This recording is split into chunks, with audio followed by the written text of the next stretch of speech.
Assalamualaikum warahmatullahi wabarakatuh. Perkenalkan, saya Mukiriyadi, mahasiswa Universitas Aisyah Yogyakarta, Prodi D4 Keperawatan Anestesiologi, kelompok 1. Di sini saya akan menjelaskan mengenai materi teknik pembebasan jalan nafas. Teknik pembebasan jalan nafas membebaskan jalan nafas untuk menjamin pertukaran udara secara normal, baik dengan manual maupun menggunakan alat. Tujuan pembelajaran kali ini yaitu mampu mengenal dan membebaskan sumbatan jalan nafas tanpa alat.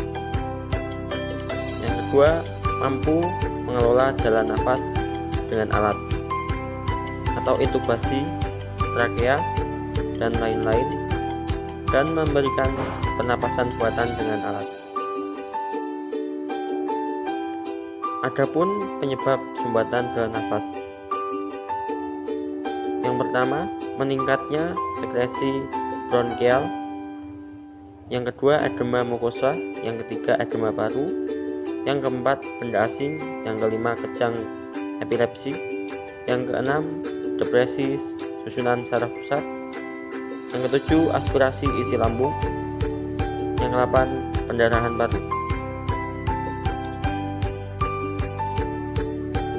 Untuk pembebasan jalan nafas tanpa alat, di sini ada 3 gerakan dasar untuk membebaskan sumbatan jalan nafas akibat lidah dan bagian-bagian jalan nafas lainnya. Untuk yang pertama, head tilt. Posisi telapak tangan pada dahi sambil mendorong dahi ke belakang. Untuk yang kedua, chin lift. Posisikan telapak tangan pada dahi sambil mendorong dahi ke belakang pada posisi yang sama. Ujung jari tangan yang lain mengangkat dagu. Jika ada kecurigaan trauma leher, jangan melakukan head tilt. Yang ketiga, jaw thrust. Cari sudut siku rahang bawah atau angulus mandibula dengan jari telunjuk dan jari lainnya. Kemudian jari-jari yang ditekan pada rahang bawah di belakang angulus, mendorong rahang bawah ke depan. Dengan kedua ibu jari,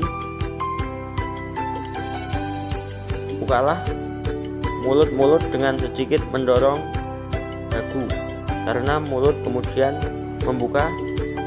Cara ini baik untuk pasien dengan sumbatan hidung, karena tulang leher tidak bentak bergerak. Cara ini untuk pasien cedera tulang leher.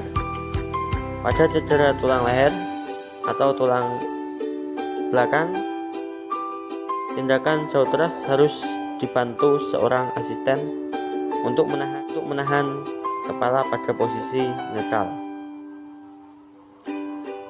Untuk selanjutnya, pembebasan jalan nafas dengan alat. Yang pertama, oropharyngeal tube. Tahap-tahap memasukkan pipa sebagai berikut. 1. Buka mulut pasien. Periksa tidak ada benda asing yang dapat terdorong masuk ke laring. Yang kedua, masukkan pipa ke dalam mulut dengan lengkungan cembung menghadap ke arah lidah sampai kira-kira lebih dari separuh panjang pipa berada dalam rongga mulut. Kemudian pipa diputar 180 hingga bagian cembung menghadap atau menempel langit-langit. Jika pasien bereaksi muntah atau mengejan, pipa harus ditarik keluar. Yang ketiga, jika penempatan pipa dan ukuran tepat, maka bagian datar di ujung pipa akan tepat pada di antara gigi-gigi pasien. Yang keempat, setelah pipa masuk, periksa dengan look, listen, atau valve apakah jalan nafas sudah bebas. Untuk yang kedua, nasofaring tube. Pipa ini dimasukkan melalui hidung sampai ujung berada di hypofaring. Alat ini lebih fleksibel daripada pipa orofaringel, sehingga dapat digunakan pada pasien yang masih agak sadar, pasien dengan rahang terkatup, trismus ataupun maxilofacial injury. Sebaiknya jangan digunakan jika pasien mengalami keretakan atau patah tulang dasar tenggorokan, karena ujungnya mungkin bergerak rusak dasar tengkorak. Cara memasang, periksa apakah lubang hidung bebas.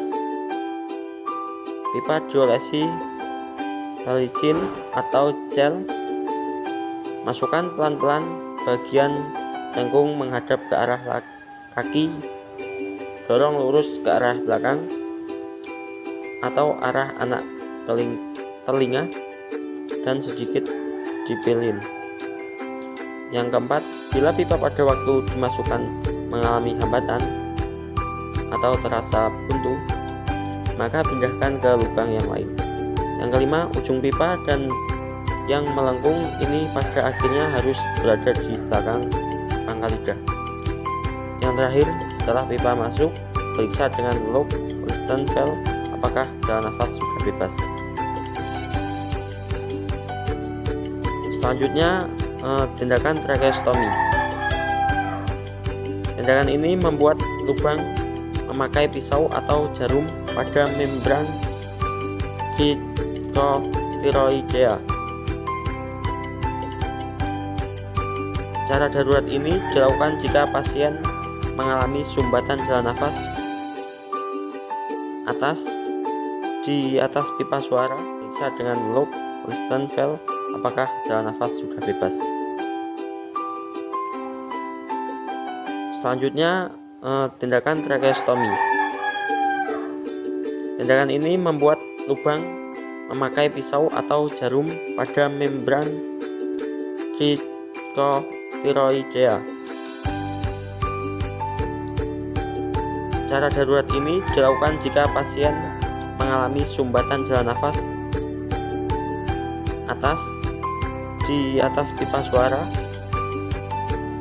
yang tidak dapat diintubasi sehingga diperlukan lubang lain di bawah sumbatan. Sekian.